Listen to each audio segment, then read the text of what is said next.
The United Nations calls it the shadow pandemic. With lockdowns enforced, authorities recorded a dramatic global increase in domestic violence.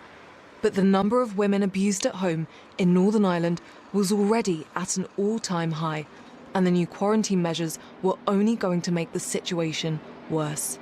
We knew with lockdown that it was creating the environment where the abuser would thrive and where it'd be awful difficult for a victim to, you're being told to stay at home, to stay safe, but you're actually in with your abuser. While isolation diminished the opportunities for women to report and escape domestic abuse, Northern Ireland's patriarchal structure has long been an obstacle, with studies finding that conservative religious attitudes towards marriage was preventing many women from speaking out or walking out. Insufficient legal protection was also a factor.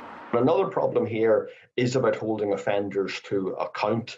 And we know that the legislation in Northern Ireland around domestic abuse lags behind that of the rest of the UK. The Stormont Assembly, Northern Ireland's legislative body, collapsed in 2017 after the major parties repeatedly failed to agree on power-sharing agreements, stalling the implementation of important laws, including those tackling domestic violence.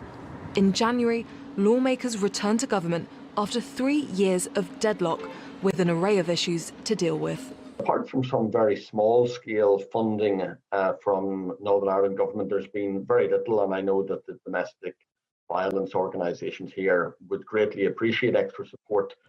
In the last 12 months, more than 32,000 domestic abuse incidents were recorded in Northern Ireland, an average of 88 incidents per day. These are the highest figures since the police service began recording them nearly 15 years ago. Northern Ireland has the highest rate of murders committed by partners in Europe, so places like this refuge are essential for women escaping abusive partners. Belfast and Lisbon Women's Aid not only provides a safe space for victims, but also helps rebuild their lives. Charities are also stressing the importance of educating future generations about the relationship between men and women. We need to have a conversation where we're teaching our young boys and our young girls about mutual respect, about consent.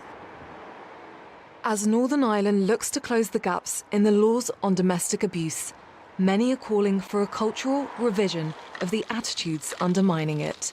Juliet Ager, TRT World.